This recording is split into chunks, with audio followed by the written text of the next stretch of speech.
think we should just get right to Avery. Yeah. Without any further ado. That was a great song. You guys nailed that one. Well, thank you, my friend. You know, that voice in the background is our special guest tonight. But first, we're going to bring him up right now. Yep. Avery, get comfortable. And we're just going to tell our friends about Black Mountain Wine and Liquor, 680 Mariahville Road, and Dan DePhillips. They are fine sponsors of our show, along with Mr. Avery Stempel from Collar City Mushrooms and our good friends at the Hudson Valley Writers Guild. And Georgie, you're going back, huh? Yep, I'm going to be right back. All right, thanks. Georgie's going to take a respite. How you doing, buddy? I'm doing it right, Nick. I'm doing it right. Thanks for having me. Thank you, man. Avery Stempel from Collar City Mushrooms is here, and we got a lot to talk about. We do. There's a lot happening. And you know, I see you have it right there. Let's just start with what we have going on Saturday night. Yeah. Do you have any shows coming up this weekend? I think I do. I think I have an engagement this An evening. engagement, eh? Yes, it's going to be quite fancy.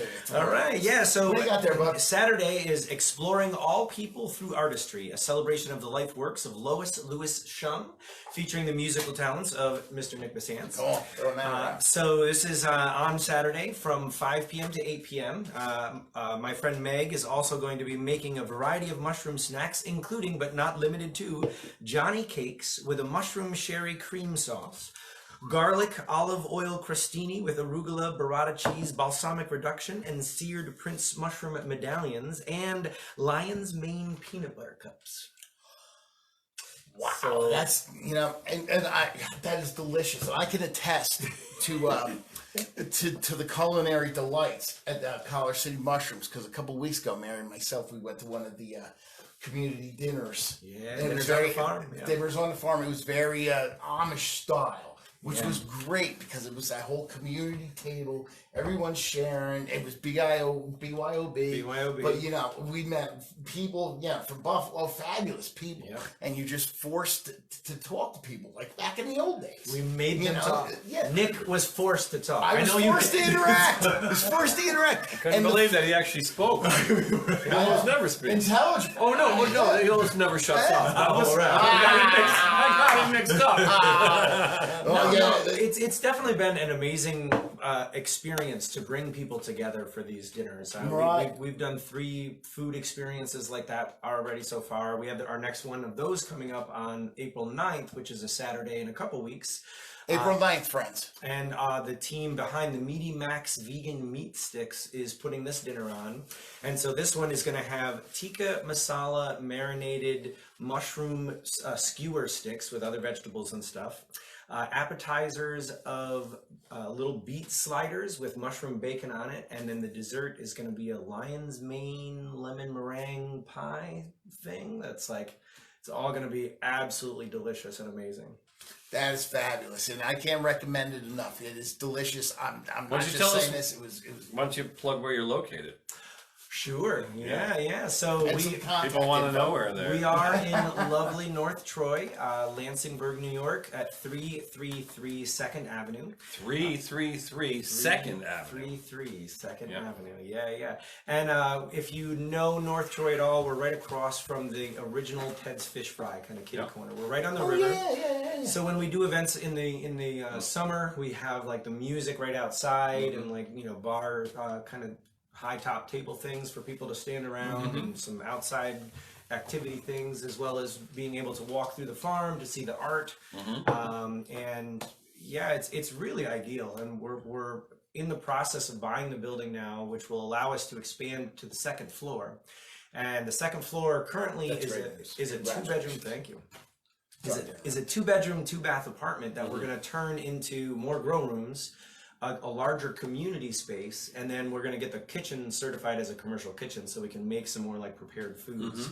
And when we do these dinners, people will be able to cook on the property instead of having to cook and bring it in warm kind of thing. So yeah, the future is definitely amazing. We're going to continue to grow and expand. And that's great. That is it really, in all seriousness, it's great to see like you, D and Dan at the liquor store, Pete at Collar City Guitars, friends of ours, just doing nice I mean organic, like mom and pop, just going out there and doing it on their own. and putting out fine products and good vibes. It's really a wonderful thing. I'm really happy that we can be connected to all. You know, it's an honor. So thank you.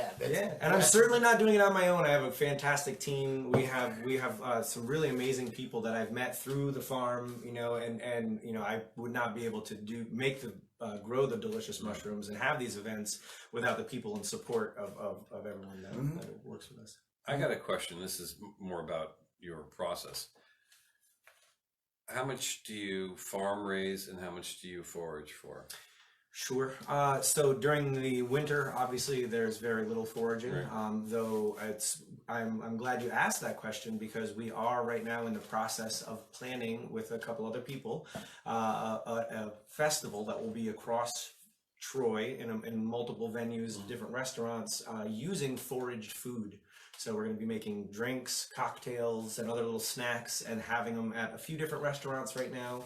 We're going to be doing forage walks so that people can learn what things are safe to eat even in the city. You know, especially we're working with Capital Roots, and they're going to allow us to go into their community gardens, different neighborhood gardens, to look at different great plants and things right there. Are you doing any? Obviously, you're doing some touring with groups to forage. Yep. So it's going to be Wednesday, Thursday, Friday. And on Wednesday and Thursday, we're going to do 2 walks each day. One, mostly downtown in Troy. We want to make everything accessible and, you know, available to people so that you're going to be foraging in downtown Troy? In the community gardens. You know, the Capital Roots community gardens. I'm thinking, where are you going to... I know where they're going to go. Hold on. I got to throw some comedy in. Hold on. I got to throw some comedy.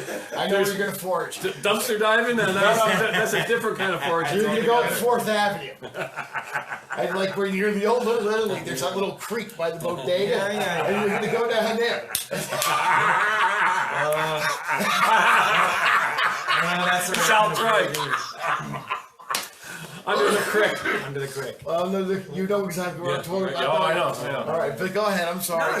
So that's exciting that we have coming up, and that really will start the foraging season. So during the summer and through the fall, you get a variety of different things, specifically mushrooms. That's what I've been focusing on. Now, you're looking in just the Troy parks? Are you going to Freer Park? Do you go up there? Well, the thing is, we do have to have permission from these different places, and so there's a fair amount of spots that you can go to in order to forage without leaving the city, as long as you have permission to do so.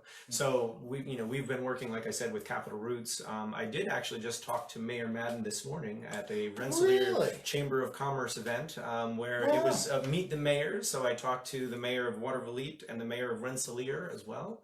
I did not speak to, unfortunately, the woman who is the mayor of Watervliet's Rensselaer County?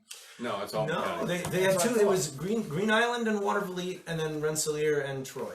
Gotcha. We talked about the ARPA funds and stuff, but and this may be a little bit off the topic, but it's something I want, as you mentioned, community outreach and stuff. Have you ever thought of doing any educational programs outside of like your forage that you're going on, of like showing people what mushrooms are safe, not safe, what they do?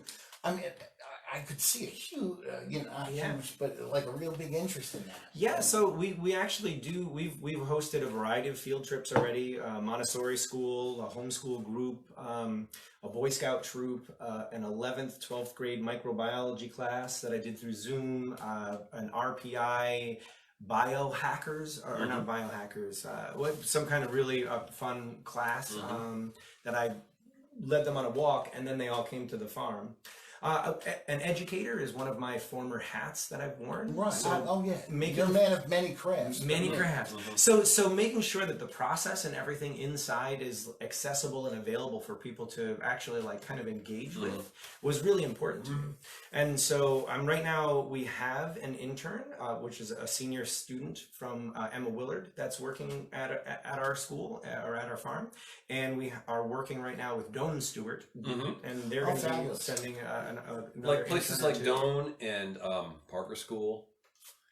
Parker School would be a good school to approach if you were looking for kids looking for unique experiences like that. You're not going to catch too many public school groups, but you're going to like private schools like Doane, Depending on the Parker public School. Those are the places that you want to. Yeah, well, there's actually Rensselaer Park Elementary School within walking distance of the farm, and last year there was still COVID, they couldn't leave, but we did 2 Zoom workshops, and the woman from the PTA came and picked up grow blocks, ready to fruit grow blocks. And I did the tour through the farm and talked to them about the process, and then walked them through opening their blocks, and then throughout the next 10 days they grew mushrooms in their classrooms. That's fabulous. Yeah. So let me circle all the way back around to what you asked, Gio. Is we do grow a lot indoors. So for the most part, a majority of our product is all grown stuff. So we grow 13 different varieties. Some are medicinal specifically, that you really like reishi. You don't really eat that. I mean, you can eat like the tender outsides, but that's. What would you do with that? Just for anybody who might be watching that doesn't know. Doesn't know what that would be. So reishi is Ganoderma lucidum is a mushroom that has been used for thousands of years as a medicine to help with arthritis, to help with asthma, to help with seasonal allergies, to help with as a sleep aid and general health. You would ingest it. You Yeah, do what's the ingest it. application? You do ingest You it. ingest it, okay. So at the farm, multiple days during the week, we will make a crock pot full of tea. So we'll actually. Oh, it's delicious. Yeah. Oh, the tea and the hot cider? chocolate. Yeah. Oh, we did a hot chocolate. The That's hot right. chocolate Yeah. when I was there, it was unbelievable. You do a cider with. Yeah, we made a mulled cider for the Thanksgiving dinner. But so to finish that tale, I basically rip up a couple mushrooms that I've dried. Reishi is one that we grow, but it's also one that we've wild foraged as well. Though that's Ganoderma tsugae typically in this area that grows on a hemlock, but their properties are similar. And you just simmer it for a couple hours in the crock pot, and then that releases the beta glucans, which are water soluble, into the water, and you can drink it as a tea. Those are a lot of the medicinal molecules. We actually, as part of a book club that we do, we're reading this book by Christopher Hobbs called Medicinal Mushrooms, and we tried a double extract, which is you boil the mushrooms first and wring that water out, and then put the dried substance of the mushroom into alcohol. So I used Everclear and made a tincture with that. Everclear. Yeah. Well, we have to hook you up with Black Yeah. Mountain Wine and Liquor, because they actually dissuaded me from buying Everclear Really? a couple weeks ago. Yes. Remember the pickles that were in Everclear? I still have some. Yeah, I still have some back there. They were Yeah, disgusting. that's great. So and then it's a little tincture. We mix the water soluble and the alcohol soluble things together, and then you get the double benefit, the diterpenes and the beta glucans that are extracted from the mushroom. Wow, that's great. I'm so glad you're here, because it proves that Gio and I actually know smart people. I make no claims. Oh, no. This is the most intelligent conversation. Besides I've ever ourselves, had. we think we're the smartest people in the world. All right. Yeah. Oh, no. Well, you better friends, bro. We know everything. So, let's circle back to Saturday night. Sure. Can you tell the friends and myself a little bit about the artist that you're presenting? Not myself and my fine art, Lois. but So Lois. my friend Meg, who is making the food, she started coming to the farm because she wanted to get lion's mane, because lion's mane is one of those mushrooms that, again, none of these statements approved by the FDA, has shown to impact the brain.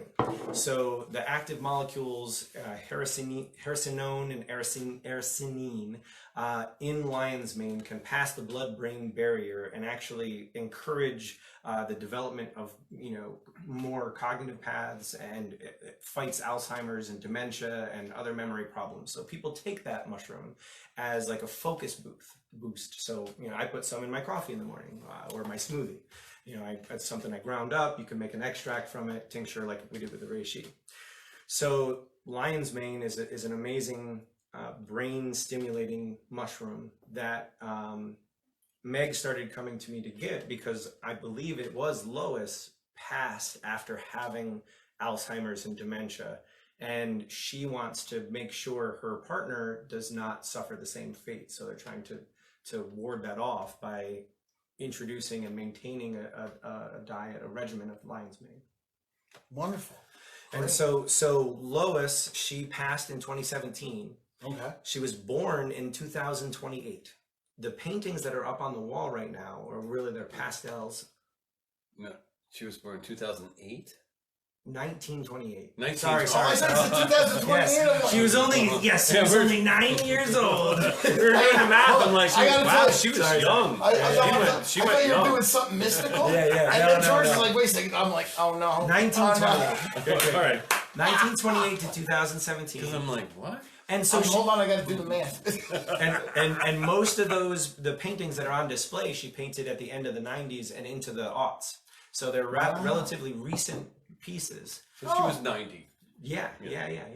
But she was painted until her Yes. stages. And so she won awards in New Jersey, and you know she was an art teacher for decades. Mm-hmm. And I mean her pieces are incredibly beautiful. There supposedly are some more coming up, but there's over 20 on display right now, and 3 have already been sold. The family really wants to sell them because since she's passed, they've just been in a basement and they deserve to be on display. Wow. These pieces are absolutely beautiful. Are they for sale? All of them are for sale. Good. All right. So there you go. You know what, friends? This Saturday, 5 p.m. If you're looking for some nice art and with a great organic story and some real positivity, you should come by. And some music. Some music. And by the way, let me ask you something, Avery. What do you want me to do? No, can you do a tango? Can you do a cha-cha? I haven't. I'm going to be doing some of my guitar interpretations of the modern songbook, and doing some nice cocktail music by people mix and mingle and stuff. So you won't even have to hear my versions of Marcy's Playground. That's right. I'm going to do Here on the edge. I will be doing a jazz interpretation of my ding-a-ling on nylon guitar. Rousing sing-along. Rousing sing-along. Chuck Berry's best song, by the way. So that's fabulous. Yeah, that's great. You caught me playing with my ding-a-ling, my ding-a-ling, and must be playing with my ding-a-ling. Yes.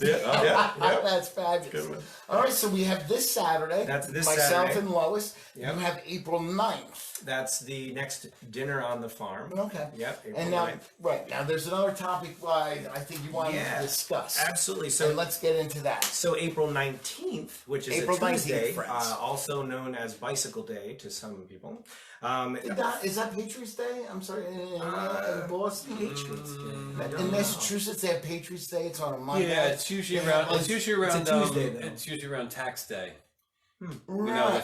April 15th. And It's the Red somewhere. Sox play at 11 o'clock in the morning. It's on Monday. They have all sorts of crazy It's called shit Patriots going on. Day. Yeah. Yeah. All right. So go ahead. I'm sorry. So we have sponsored an event at the Sanctuary for Independent Media, which will be a virtual event that you can tune into from anywhere. Where is that?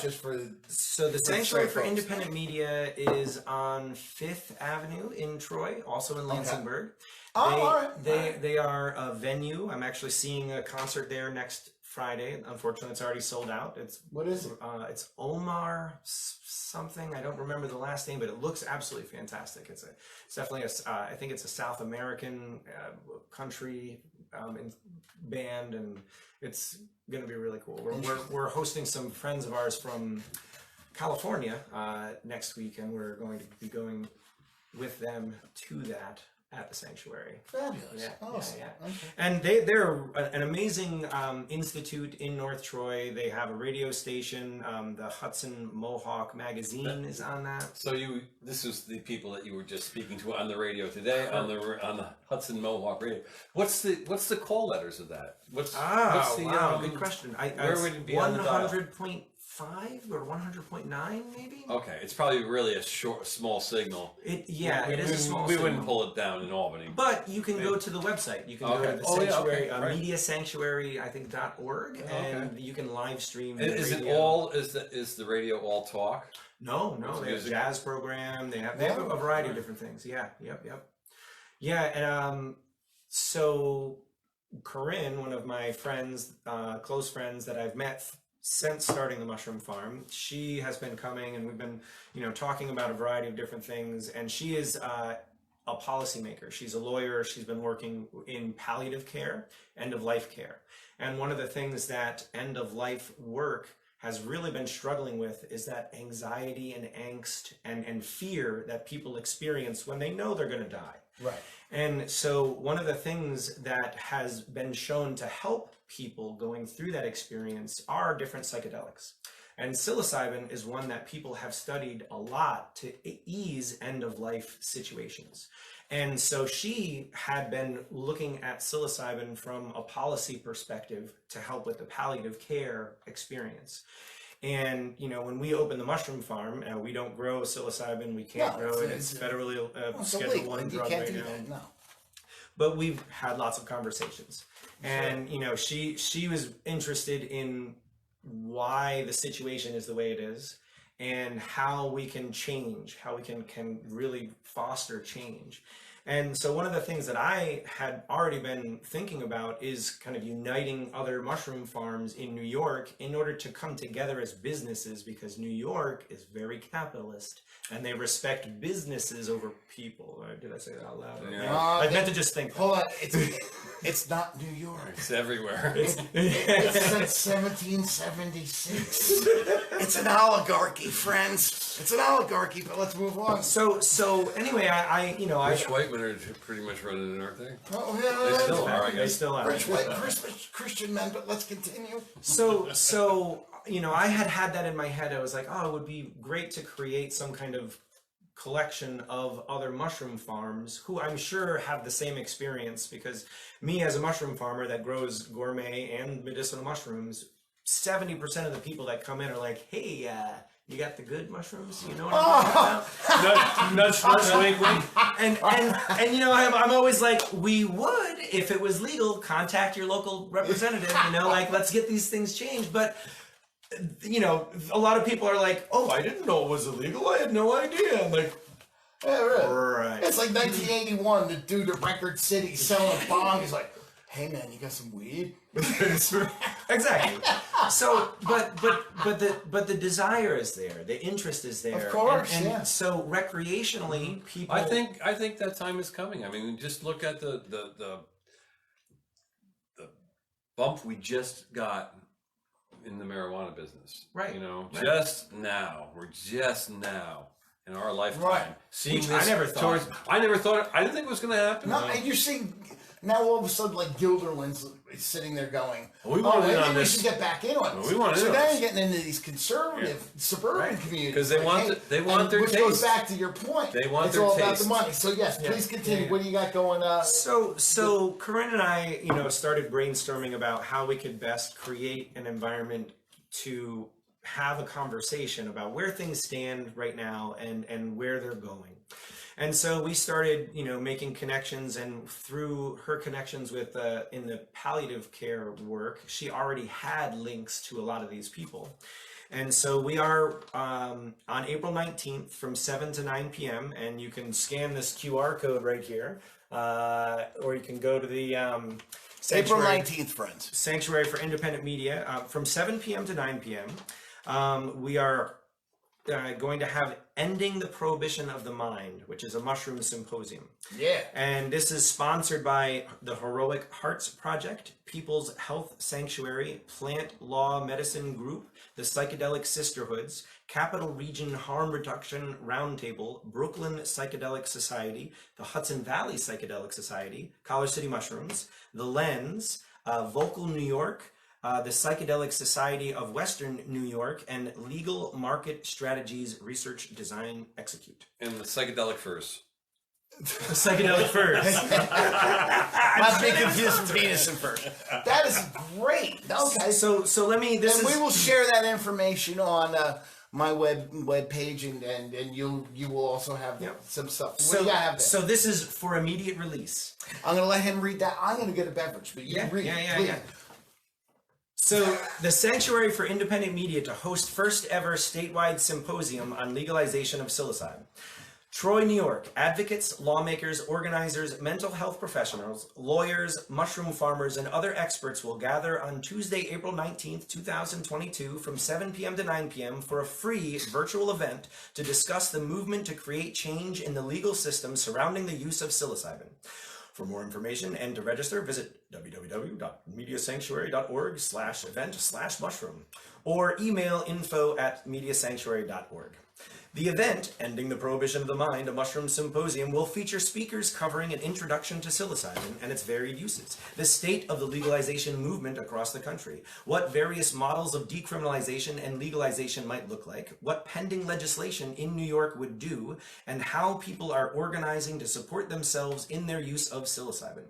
The event will allow for questions and answers, as well as community discussion following the speakers.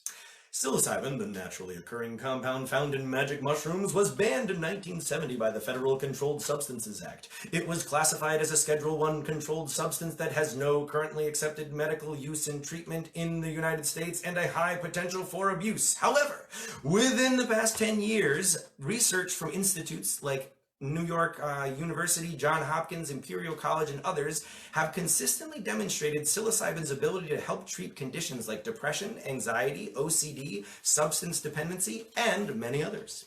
This research has propelled a grassroots movement to decriminalize psilocybin starting in the late 2010s, with Denver, Colorado becoming the first city to do so in May 2019. Other cities have followed suit, such as Oakland and Santa Cruz, California, Washington, D.C., and Somerville and Cambridge, Massachusetts. There are now more than 100 cities and close to a dozen states, including New York, considering either decriminalization or legalization. So the featured speakers are Didi Goldpaw, Hadass Alterman, Noah Potter, Dimitri Mugianis, Pam Jackson, New York State Assembly Member Linda Rosenthal, and New York State Assembly Member Pat Burke. So there are two laws right now that have been proposed this year by different assembly people, Linda Rosenthal and Pat Burke, about psilocybin. And That's fabulous. All right, so you're gonna leave me with that information. I'm gonna put that information out there of those two lawmakers, because that's really how you gotta go about it. Right. It's grassroots, and you gotta go through. The whole thing, you got to get in the system to change it. You got to get some, that's in there and does it. Right. Honestly, my college degree is in political science. Go figure. Go figure. I got a political science degree. Did you go to college with Alan Shartok? I did. I certainly did. Wow.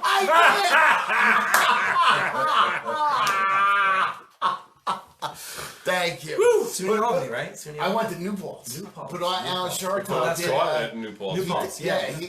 Basically, it was Alan Shartok's course that he taught at New Paltz, is that you signed up for 2 semesters of indentured servitude to him in Albany.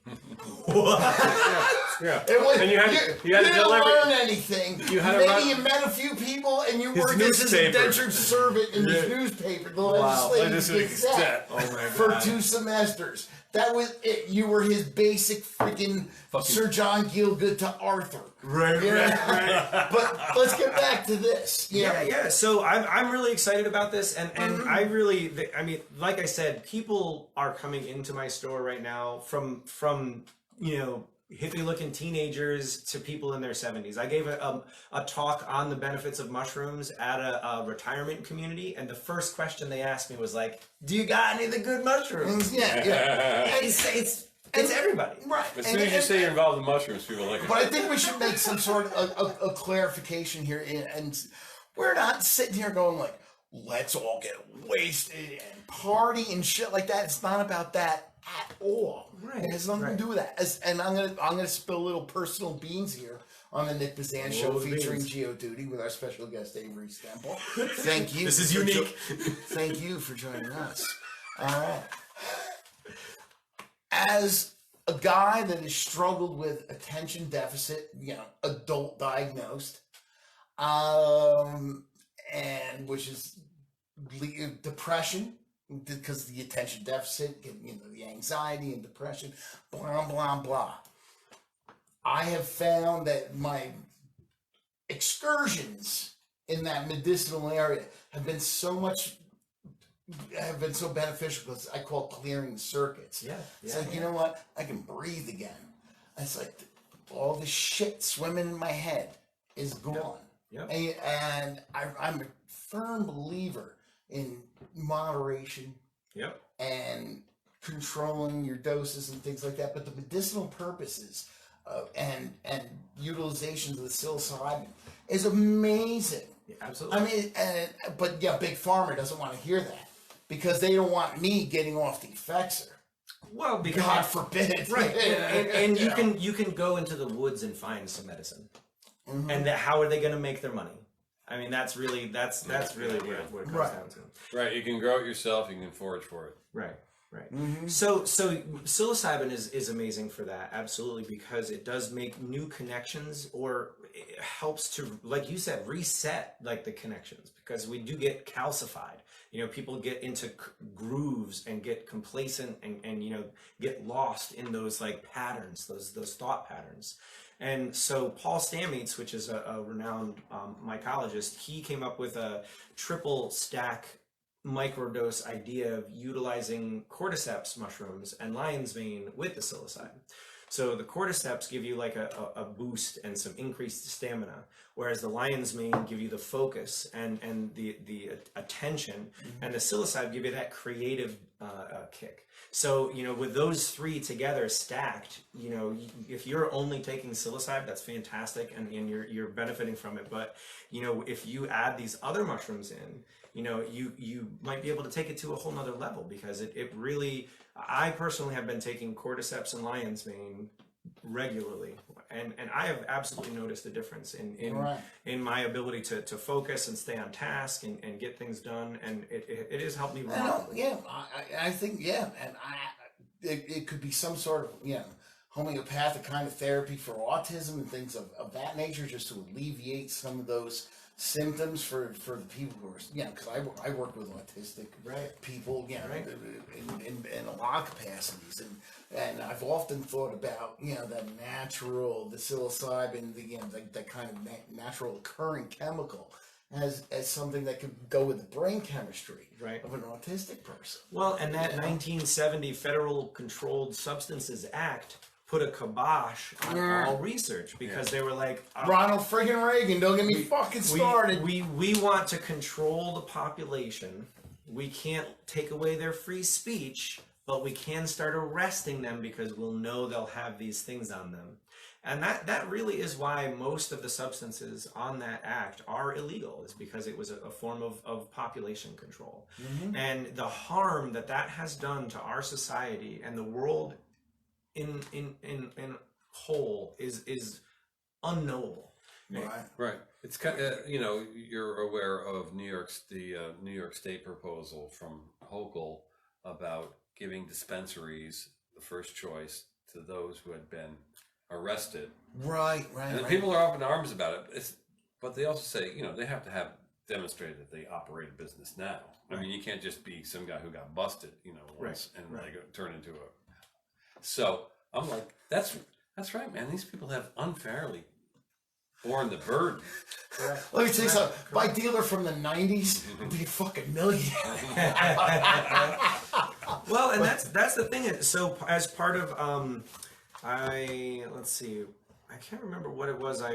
What organization I saw this through, but they had how cannabis businesses are coming to communities as like a workshop on that you could zoom into or whatever, and they are giving priority to people who have experience but the aptitued for running a business, because that's part of what you have to be able to, but you can't just say, look, you know, I got no job, I got no prospects, I got busted for weed. It's like, that's not the guy they're going to give. But the guy who says, hey man, I've created this business and I want to cut on this new operation. And ultimately it comes down to training people to pay their taxes, because because the man wants a bit. Right. Everyone's got to want their beef. But this is my beef right here, is to say that the oppressors, when it was prohibited, were the rich white guys. 100%. after they bust all the people, all the fucking lowlives that they want to bust, when it goes legal, the rich white guy's like, no, we want to be on that end of the fucking deal too. Right. We want Right. both ends of the deal. When we were kicking ass, we want and then the other part when we're making money, we want both ends of this deal. Right. It's like the opioid people who say, oh yeah, we'll sell the opioids, you're all cooked, and now we'll sell you Naloxone, or we're gonna give you the rehab medicine. We're gonna sell you that part of it. Yeah. You go, oh, good thing. Yeah, and that's one of the things that It's a full service kind of operation they have. and that's one of the things Big that the people on the panel are really concerned about, is making sure that communities that have been devastated by the drug war are not further taken advantage of and are given the opportunities to It's all right to participate in step them to the front of the line. They've been right. fucked in the back of the line for so Right. long. It's like, And- I don't have any problem with that. And Anyways, I don't care what New York State does. They're gonna fuck this up. Here we go. Here it comes. All right, let's not get sidetracked. But all right, so what's the date on this again? April 19th, which Okay. is Bicycle Day, which is the day Albert Hoffman first accidentally got some LSD onto his hand and Oops. rode his bicycle home and had a weird experience. Oh, okay. Yeah. But just one more thing I wanted to mention though. Go, no. I'm sorry to interrupt, but can you regale us with a little bit of your spoken word poetry before Sure. before you Yeah. So, but like the medicinal use, shamanic use, and healing rite of age passage use of psilocybin has been across indigenous cultures all over the Americas, and that's something that we want to make sure is out there at the forefront as well, so that the indigenous people also, who are a community that have been drastically decimated,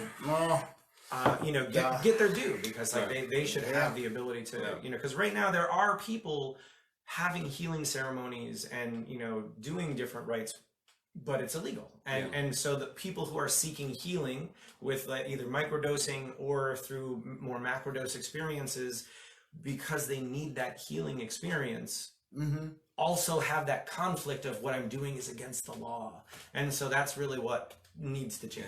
I know. Luckily for guys like me and George, I don't give a fuck if it's against the law.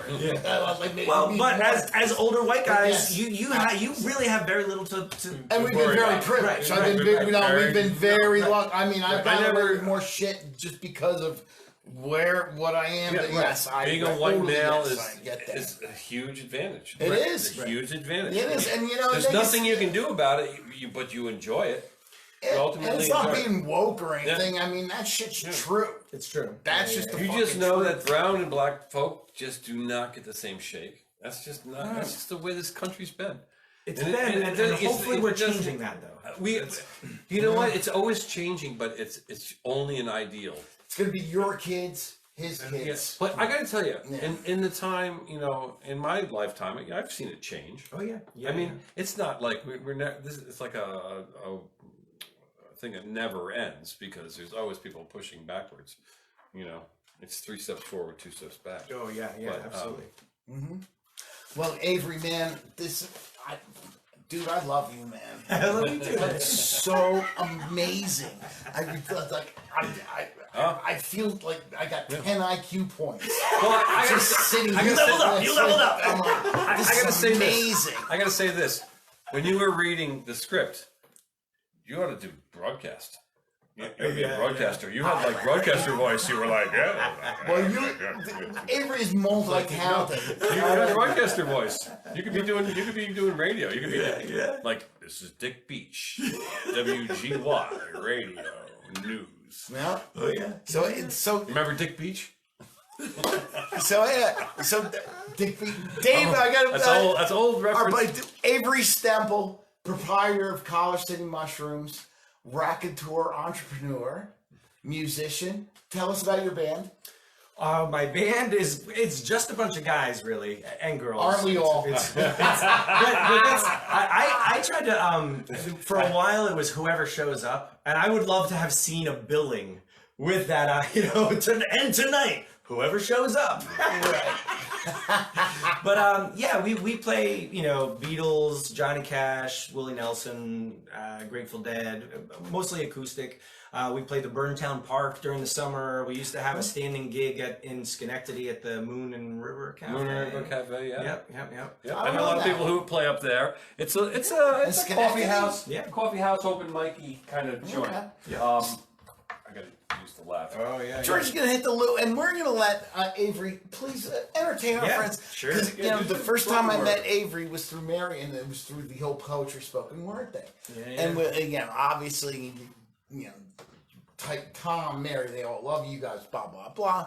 I was like, and you were one of the highlights of the show. It's like, Yeah. you have that charisma. You can hold an audience. It's Yeah. not an easy thing to do.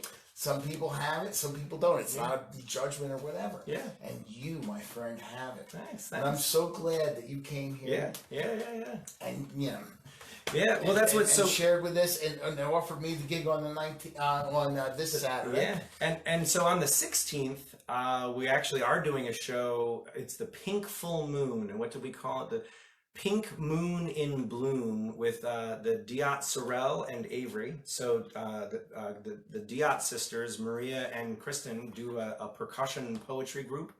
And they are amazing, and so they're going to perform for like a half hour, and then I'm going to read some pieces, or possibly this entire book, if you are interested in coming to that. Excellent. That's April 16th. It's a Saturday. It's the Pink Full Moon. All right, excellent. And we will share that on our mutual socials. Yeah. And so without any further ado, Avery Stempel. Be the psychonaut. Pull on your suit, strap on your helmet, let's go for a ride. A transmutation of the self, an alchemy of the mind, converting impression and expectation into perception and experience. Are you awake? Are you aware? Can you filter through the noise and get to the heart of sound? The heart sound? The great vibration? The om behind it all? The home behind it all? Can you rest there? Kick off your shoes, lift up your feet, lift up your voice. Are you relaxed? At peace? At home? In Om? Can you chant with me? Open your mouth, invoke your voice, let it go, let it out. It is within you. That sound is you. It is home. That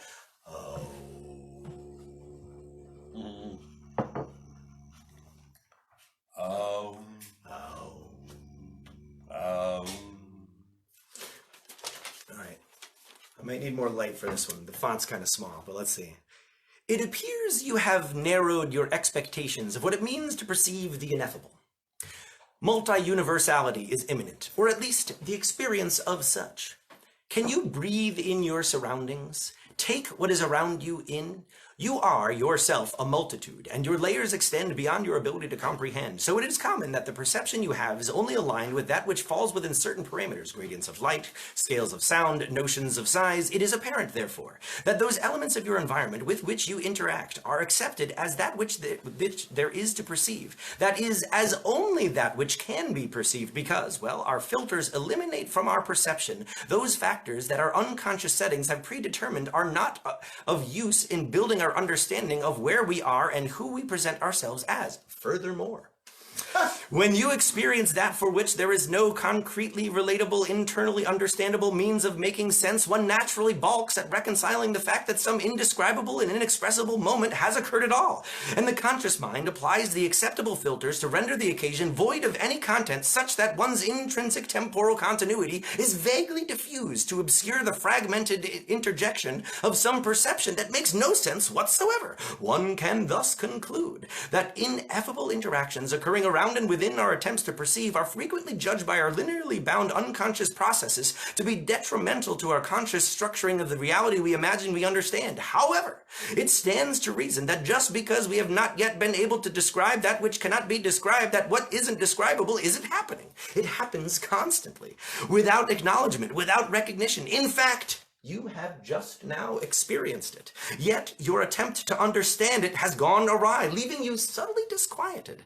The folded layers around you have shifted. The multiplicity of your efforts to contain that cannot be contained has slowed your ability to process that which you are experiencing. If you now seek to reflect on that which has occurred, it will not be brought to your full conscious awareness in any way resembling that which has actually happened. But your understanding, filtered through what you are allowed to recall, will present itself as understood, and you will go happily on your way with the merest shade of disruption layered upon your sequentially arranged fragments of perception. Yet, it did happen.